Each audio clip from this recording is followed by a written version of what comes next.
السلام علیکم خواتین و حضرات۔ آج مرزا غالب کی جس غزل پر ہم بات کریں گے یہ غزل مرزا کی ذرا مشکل غزلوں میں شمار ہوتی ہے، یعنی اس غزل کو سمجھنے میں ہمارے دوستوں کو شاید کچھ وقت لگ جائے، لیکن اب ایسا مشکل بھی نہیں ہے۔ آپ جب اس کے مشکل الفاظ کے معنی اپنے ذہن میں بٹھا لیں گے تو آپ کی سمجھ میں یہ غزل ضرور آ جائے گی، اور آپ کو لگے گا کہ یہ غزل جو اب تک آپ پڑھتے رہے آپ کی سمجھ میں نہیں آ رہی تھی تو کچھ ایسی مشکل بھی نہیں تھی۔ اس کا پہلا شعر ہے: نفس نہ انجمن آرزو سے باہر کھینچ، اگر شراب نہیں انتظار ساغر کھینچ۔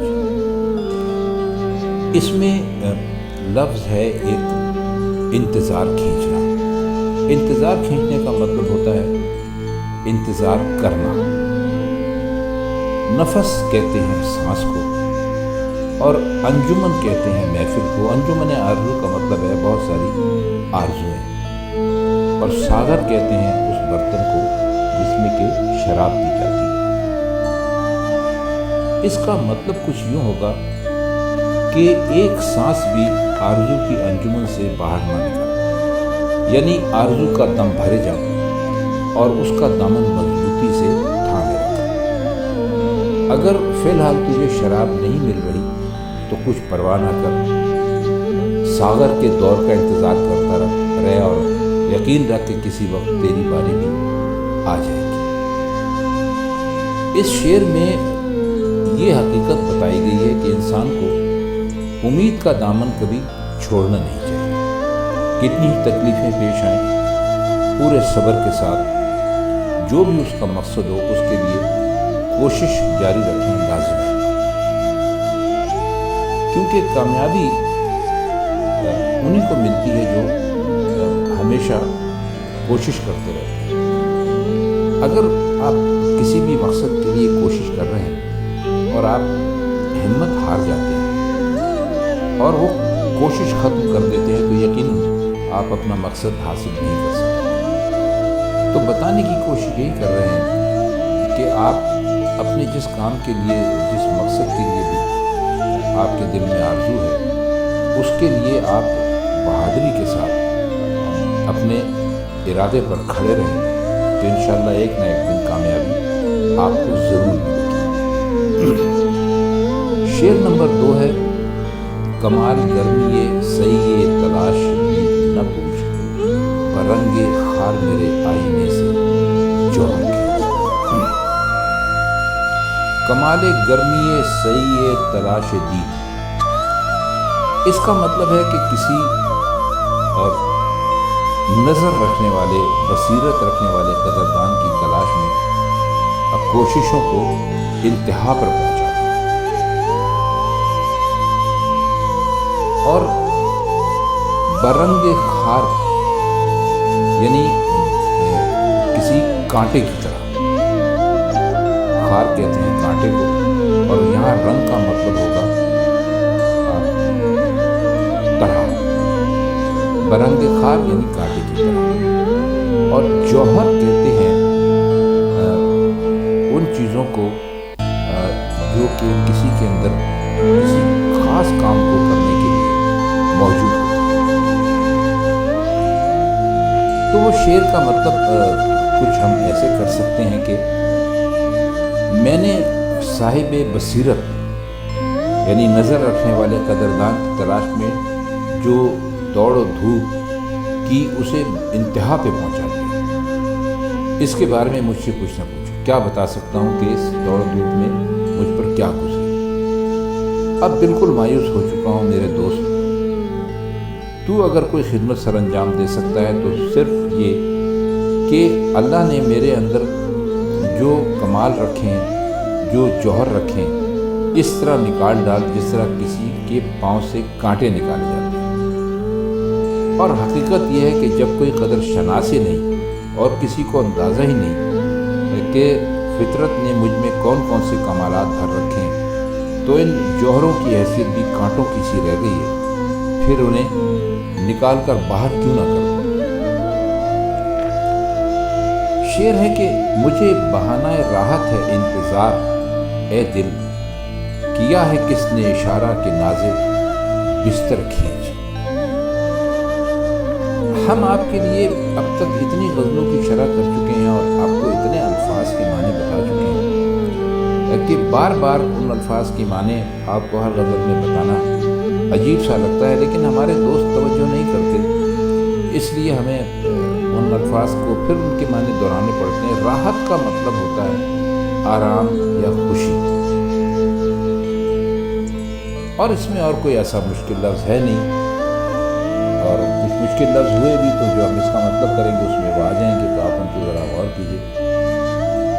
تو اپنے دل سے مخاطب ہے کہ اے میرے دل، تو نے محبوب کے انتظار کو راحت اور آسائش کا بہانہ بنا دیا۔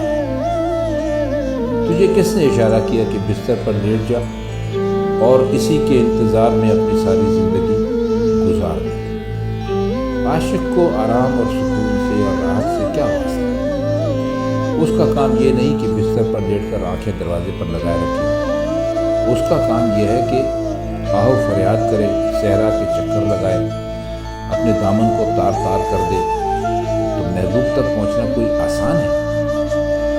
اس شعر میں بھی اصل میں عمل کرنے کا ہی سبق دیا گیا ہے۔ کوئی مقصد ہو وہ جد و جہد کے بغیر حاصل نہیں ہو سکتا۔ یہ طریقہ نہیں کہ بستر پر لیٹ گیا اور سمجھ لیا کہ سب کچھ خود بخود حاصل ہو جائے گا۔ منزل جو ہے وہ انسان کو بہت ہی جفا کشی اور محنت، مشقت اور جان فشانی کے بعد ملتی ہے۔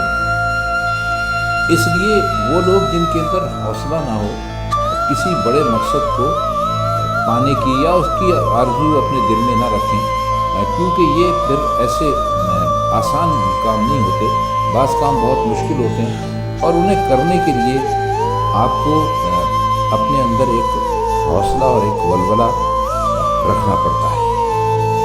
شعر ہے کہ تیری طرف ہے بحسرت نظارہ نرگس، پکوری دل چشمے رقیب ساغر کھینچ۔ اس میں جو لفظ ہے حسرت، حسرت کا مطلب ہوتا ہے کسی چیز کی آرزو کرنا، اور نرگس ایک پھول ہوتا ہے تو آپ جانتے ہیں، نظارہ نرگس یعنی نرگس کے پھول کو دیکھنا، اور کور کہتے ہیں اندھا ہونے کو، اور چشم رقیب یعنی مخالفین کی آنکھ، ساغر کھینچ یعنی ساغر کا پیجا ساغر۔ تو کہتے ہیں کہ میرے محبوب نرگس تجھے حسرت سے تک رہی ہے، گویا یہ بھی میری رقیب بن گئی ہے، لیکن ظاہر ہے کہ اس کا دل بھی اندھا ہے، کیونکہ اس میں شوق اور محبت کی جھلک تب تک موجود نہیں، اور اس کی آنکھ بھی اندھی ہے، کیونکہ بظاہر آنکھ ہونے کے باوجود بھی وہ دیکھنے سے محروم ہے۔ لہٰذا اس رقیب سے جس کے دل اور آنکھ دونوں اندھے ہیں، بالکل بے پرواہ ہو کر شراب کا ساغر پی جائے۔ بکوری دل و چشم رقیب بددعا کے لیے بھی بولتے ہیں، اور نظر بد کا اثر دور کرنے کے لیے۔ تو غالب نے اس زمانے میں، آج تو شاید یہ تمام چیزیں استعمال نہیں ہوتی، لیکن چونکہ وہ اپنے زمانے کی شاعری کر رہے تھے تو ان کو اپنے زمانے ہی کے اس میں محاورے اور الفاظ دانا تھے، تو وہ اس شعر میں وہی لے کر آئے۔ شعر دیکھیے، بنیم غمزہ ادا کر حق ودیت ناز، نیام پردہ زخم جگر سے خنجر کھینچ۔ ودیت کا مطلب ہوتا ہے امانت، یعنی کوئی چیز کسی آدمی کے پاس آپ حفاظت کی غرض سے رکھنے کہ بھائی یہ آپ کچھ دنوں کے لیے اپنے پاس رکھیے، میں آپ سے اتنے عرصے کے بعد واپس لے لوں گا، یا میں کہیں سفر پر جا رہا ہوں واپسی میں آپ سے لے لوں گا، تو اس کو امانت کہتے ہیں۔ اور اس میں جو دوسرا لفظ ہے وہ ہے نیام۔ نیام کہتے ہیں جس میں تلوار رکھی جاتی ہے، تلوار کا غلاف سمجھ لیجیے ایک طرح سے۔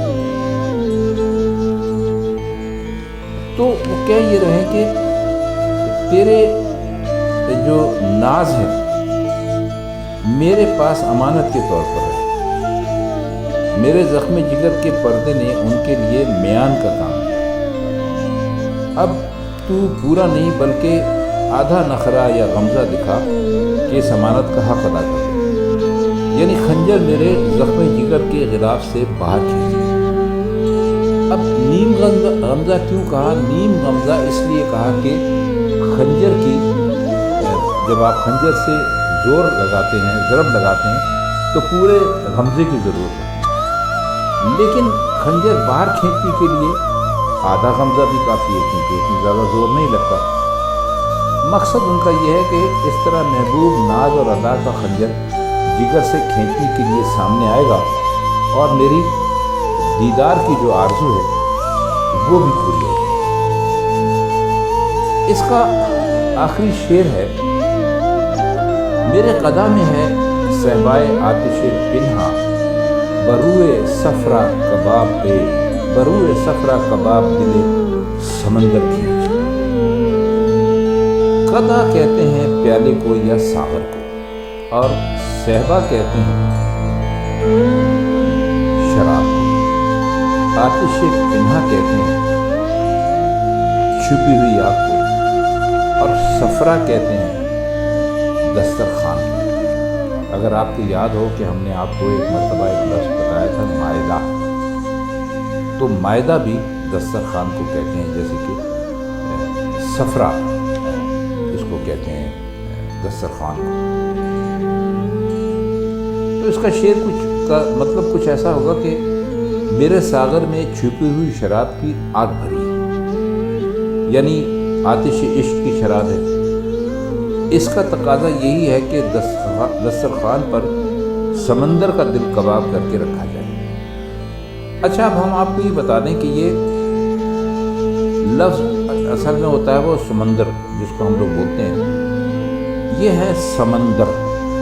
سمندر ایک جانور ہوتا ہے جس کے لیے کہا جاتا ہے کہ وہ آگ ہی میں رہتا ہے۔